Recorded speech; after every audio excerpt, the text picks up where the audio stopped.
A king had a daughter who was beautiful beyond all measure, but so proud and haughty that no suitor was good enough for her. She sent away one after the other and ridiculed them as well. Once the king made a great feast and invited from far and near all the young men likely to marry. They were all marshaled in a row according to their rank and standing. First came the kings, then the grand dukes, then the princes, the earls, the barons, and the gentry. The king's daughter was led through the ranks, but to each one she had some objection to make. One was too fat, the wine barrel, she said. Another was too tall, and long and thin has little in. The third was too short and thick is never quick. The fourth was too pale as death. The fifth too red, a fighting cock. The sixth was not straight enough, a green log dried behind the stove. So she had something to say against each one, but she made herself especially merry over a good king who stood quite high up in the row, and whose chin had grown a little crooked. Look, she cried and laughed, he has a chin like a thrush's beak. And from that time on, he got the name of King Thrushbeard.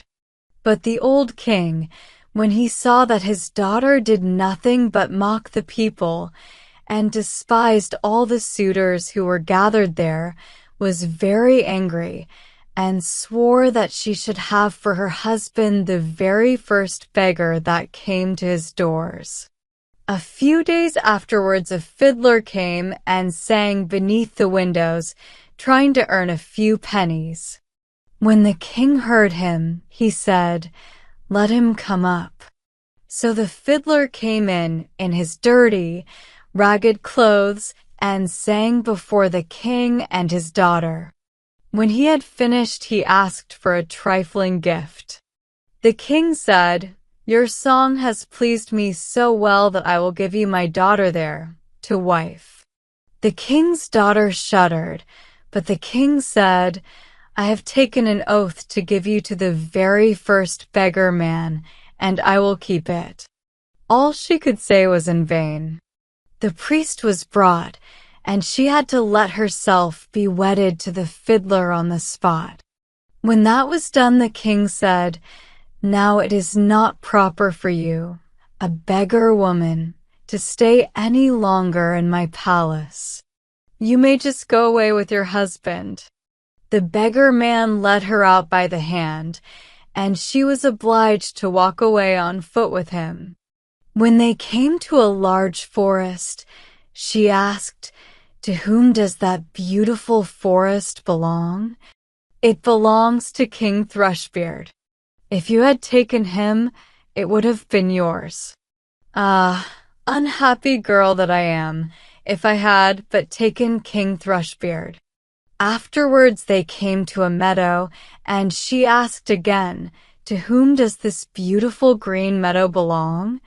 "It belongs to King Thrushbeard. If you had taken him, it would have been yours." "Ah, unhappy girl that I am, if I had but taken King Thrushbeard." Then they came to a large town, and she asked again, "To whom does this fine, large town belong?" "It belongs to King Thrushbeard. If you had taken him, it would have been yours." "Ah, unhappy girl that I am, if I had but taken King Thrushbeard." "It does not please me," said the fiddler, "to hear you always wishing for another husband. Am I not good enough for you?" At last they came to a very little hut, and she said, "Oh goodness, what a small house! To whom does this miserable, tiny hovel belong?" The fiddler answered, "That is my house and yours, where we shall live together." She had to stoop in order to go in at the low door. "Where are the servants?" said the king's daughter. "What servants?" answered the beggar man. "You must yourself do what you wish to have done." Just make a fire at once and set on the water to cook my supper. I am quite tired." But the king's daughter knew nothing about lighting fires or cooking, and the beggar man had to lend a hand himself to get anything fairly done. When they had finished their scanty meal, they went to bed. But he forced her to get up quite early in the morning in order to look after the house. For a few days they lived in this way as well as might be, and came to the end of all their provisions. Then the man said, "Wife, we cannot go on any longer eating and drinking here and earning nothing. You must make baskets." He went out, cut some willows, and brought them home. Then she began to make baskets, but the tough willows wounded her delicate hands. "I see that this will not do," said the man. "You had better spin. Perhaps you can do that better." She sat down and tried to spin, but the hard thread soon cut her soft fingers so that the blood ran down. "See," said the man, "you are fit for no sort of work. I have made a bad bargain with you. Now I will try to make a business with pots and earthenware. You must sit in the marketplace and sell the wares."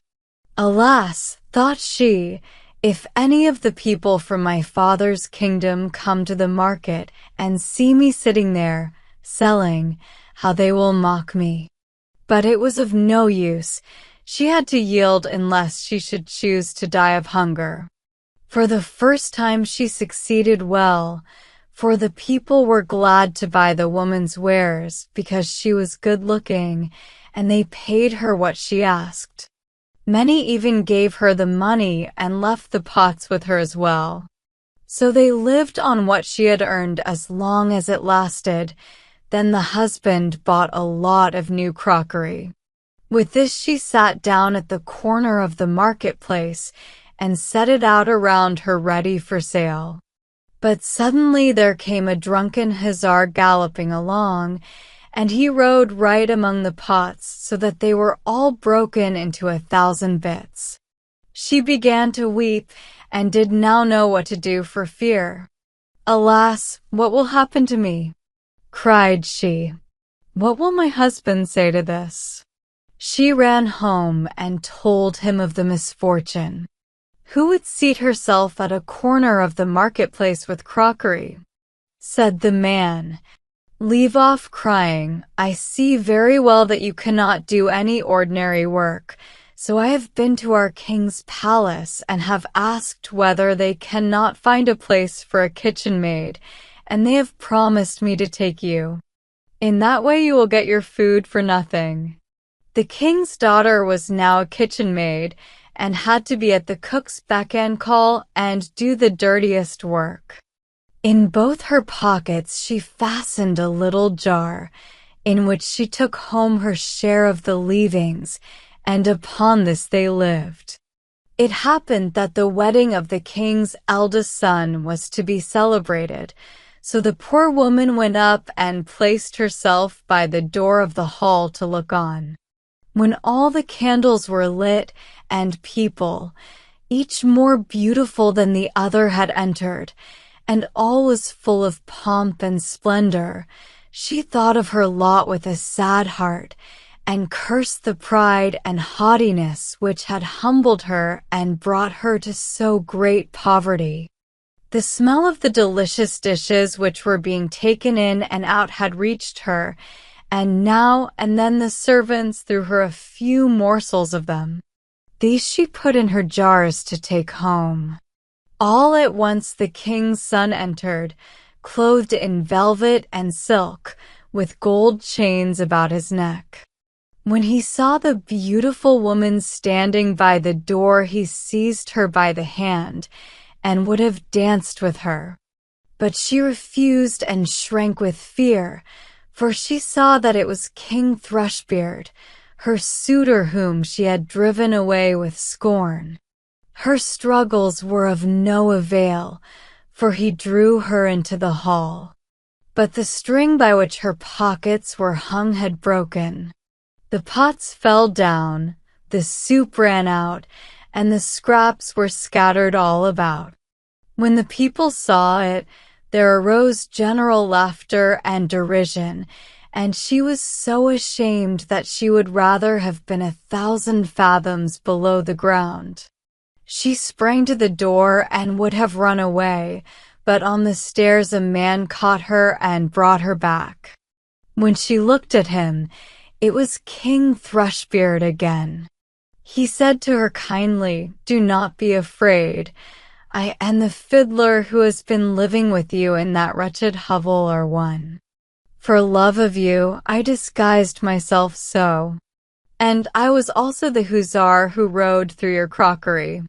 This was all done to humble your proud spirit and to punish you for the insolence with which you mocked me."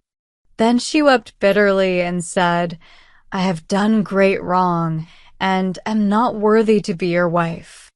But he said, "Be comforted, the evil days are past. Now we will celebrate our wedding."